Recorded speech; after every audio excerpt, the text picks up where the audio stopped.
vue du truc en fait. Donc, nous allons commencer en weekly, ok? L'analyse commencera en weekly.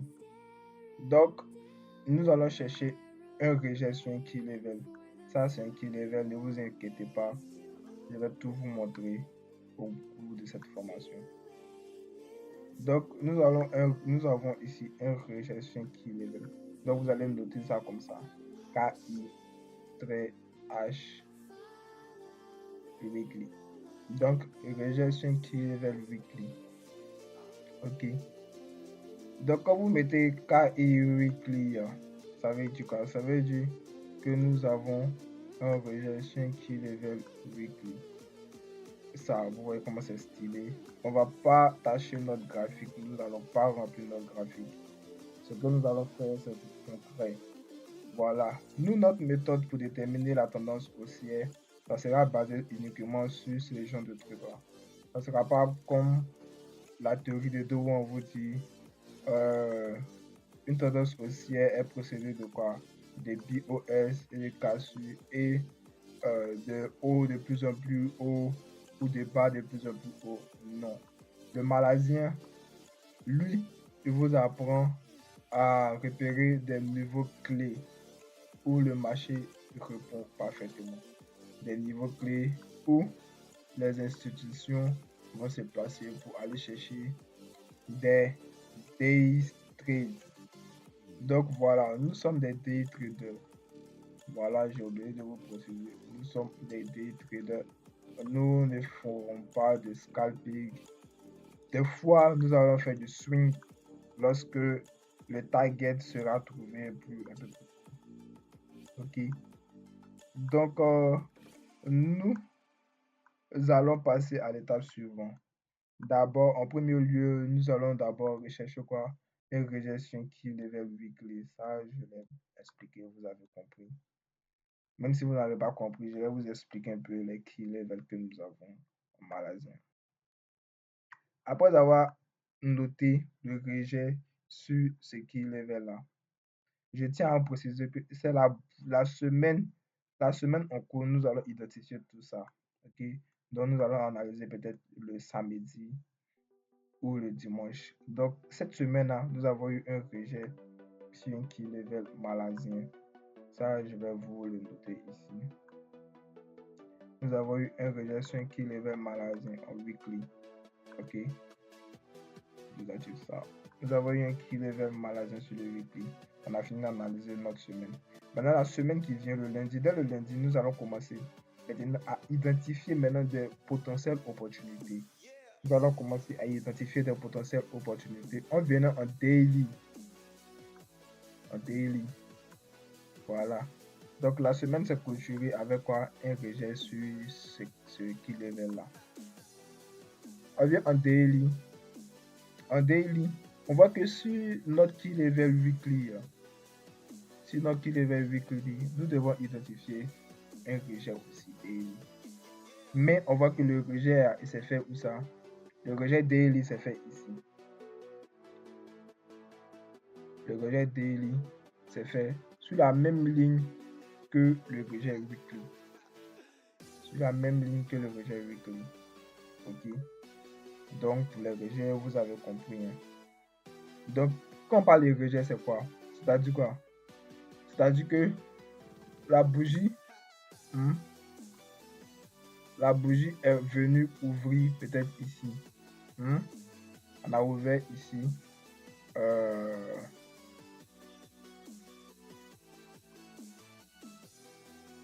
On a ouvert ici, non?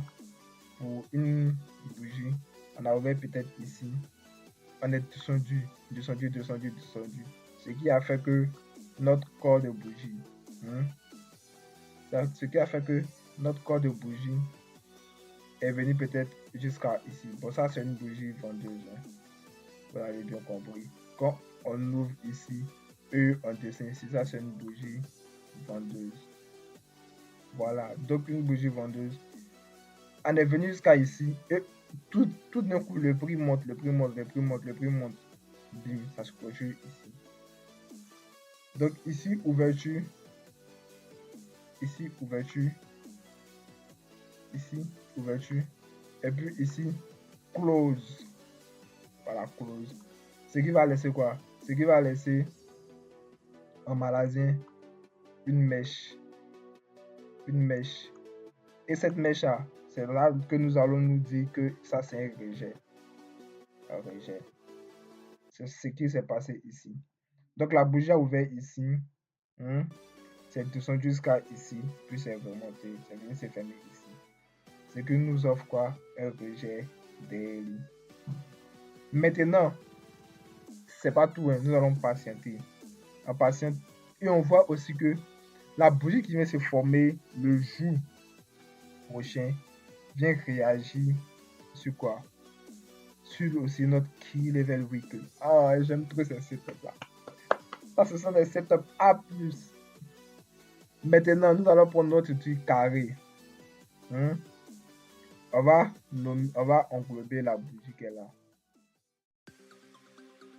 On va englober la bougie. Je vais bien vous expliquer, vous allez comprendre. Et lui, je vais le mettre comme cela. Sachez que je n'ai pas préparé de script pour cette formation. Donc, si vous ne comprenez pas quelque chose, je vais revenir sur tous les points pour que vous puissiez bien comprendre. Donc, on voit qu'on a fait un rejet. Rejet ici. Sur ce key level là. On a fait un rejet sur le key level weekly aussi. Et en même temps, on est venu faire quoi? Ici, nous sommes ici. Ne regardez pas ça. Ne regardez pas ça. Et en même temps, nous sommes venus casser un niveau ici. C'est le niveau clé dont nous allons voir tout de suite. Nous sommes venus faire quoi? Une cassure daily. Nous sommes venus faire une cassure daily.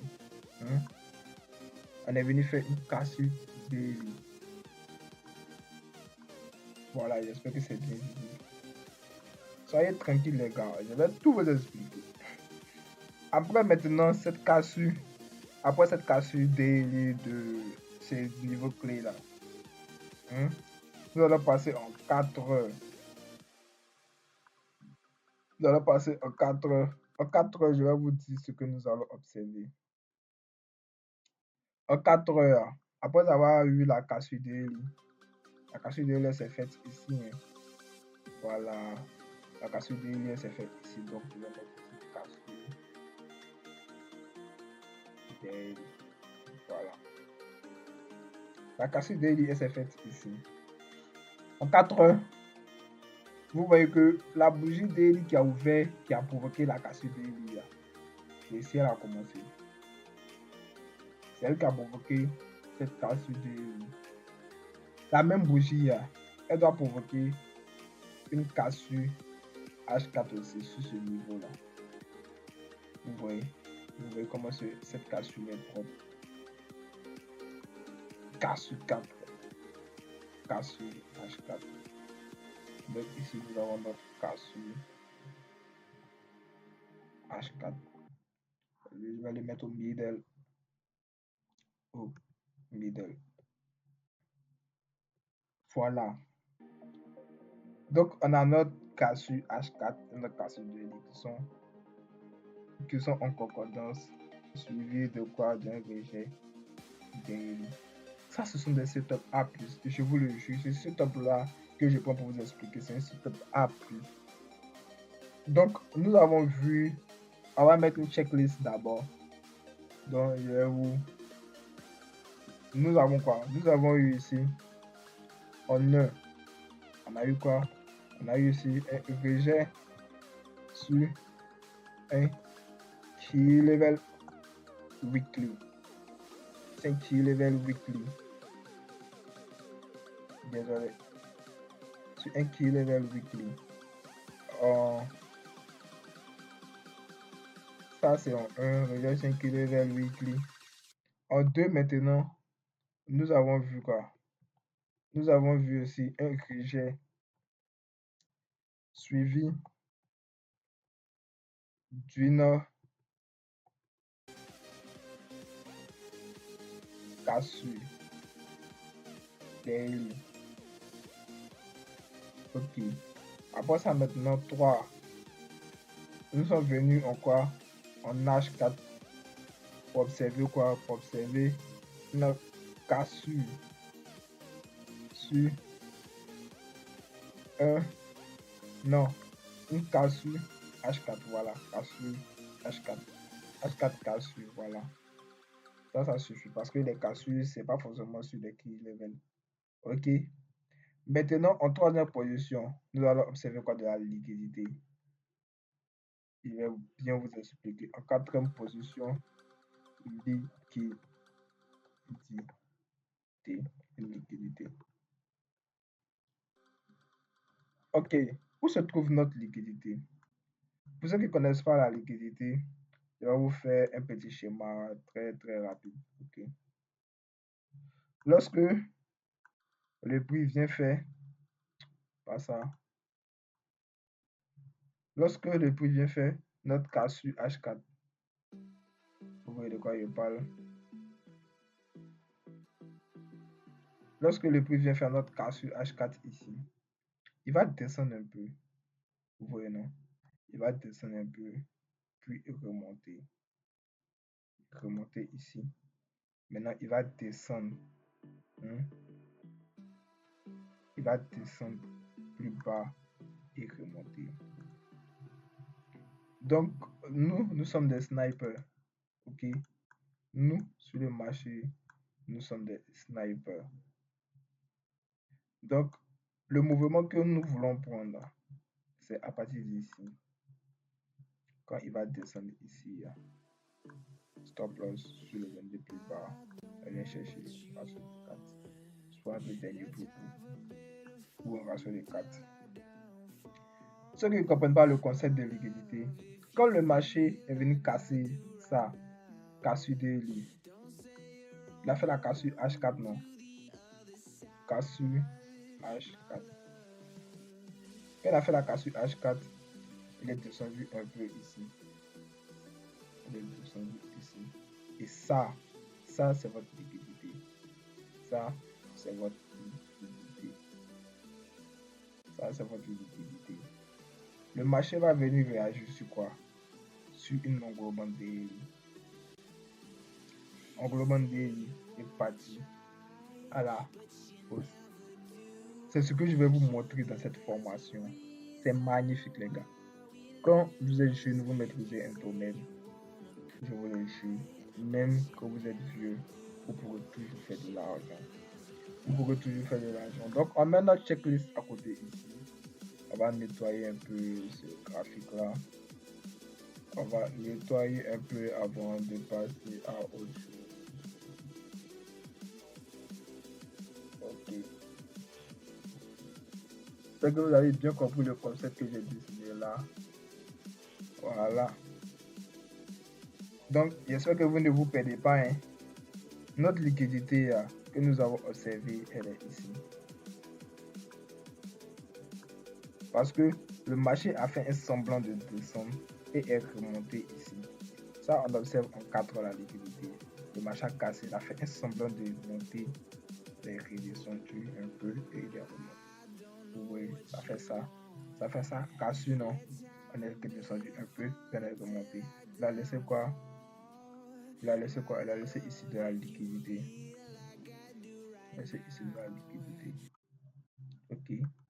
Maintenant, pour identifier notre zone d'entrée, on va venir en daily.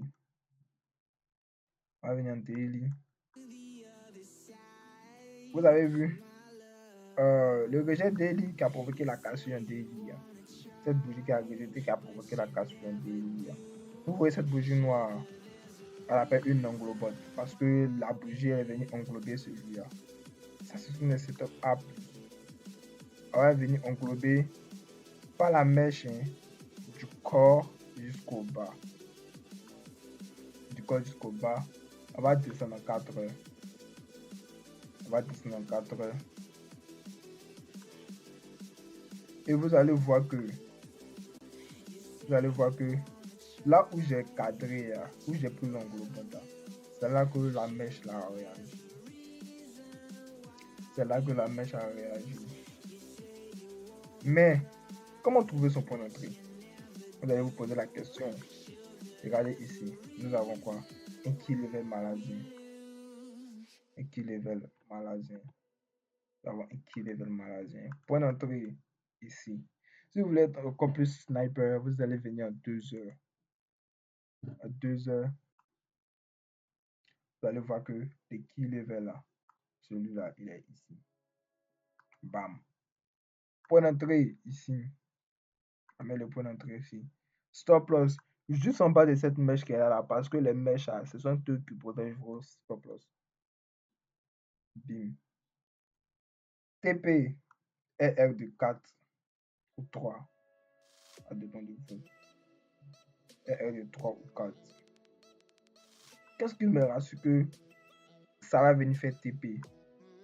Si vous connaissez un peu du ICT SMT, vous allez voir que ça, c'est quoi? Fair value gap, FVG, ce qui signifie un déséquilibre sur le marché.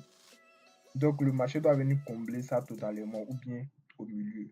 Soit il va venir combler totalement ou il va venir combler au milieu. Donc si il vient combler au milieu, vous savez quoi? Notre TP, il est là. On va venir faire quoi? TP.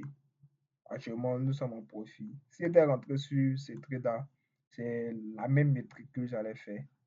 C'est le même truc que j'allais faire. C'est ce qui m'a permis de prendre 8 heures en 3 jours. Ce qui m'a permis de prendre 8 heures en 3 jours. Si vous pensez que je m'amuse, voilà, les preuves sont ici. J'ai fait 8 heures en 3 jours. Donc, sur ce premier trade-là, nous avons un ratio de 4. Nous sommes rentrés où ça? Nous sommes rentrés ici, pile poil. Et nous sommes sortis, bim, ici. Et ici aussi, nous sommes rentrés, ratio de 4, bim, nous sommes sortis. C'est comme cela que le malaisien fonctionne. Regardez la taille du stop loss, c'est insolent, c'est tellement insolent. C'est tellement insolent. Ici, nous sommes rentrés aussi, bim, 4, nous sommes sortis. Et ça, c'était quand? C'était précédemment. C'était le 11 mai 2026. Le 11 mai 2026. Vous voyez, le 11 mai 2026. Donc, voilà la stratégie à quoi vous allez vous attendre. Si vous voulez, à la prochaine vidéo, au prochain séance, je vais vous montrer si ça fait TP ou pas. Donc, j'espère que tout ce que nous avons vu, vous avez compris. Ok. Enregistrez bien cette checklist-là, mettez-le à côté. Et ici, à 5, nous avons quoi? Nous avons point d'entrée. Un point d'entrée. Nous avons point d'entrée. Et puis placer le stop loss ici. 3 R fixes ou 4 R fixes. C'est ce que la stratégie nous permet de faire. C'est ce que la stratégie nous permet de faire. Nous allons nous revoir pour les prochaines vidéos, pour les prochaines vidéos. D'ici là, portez-vous bien.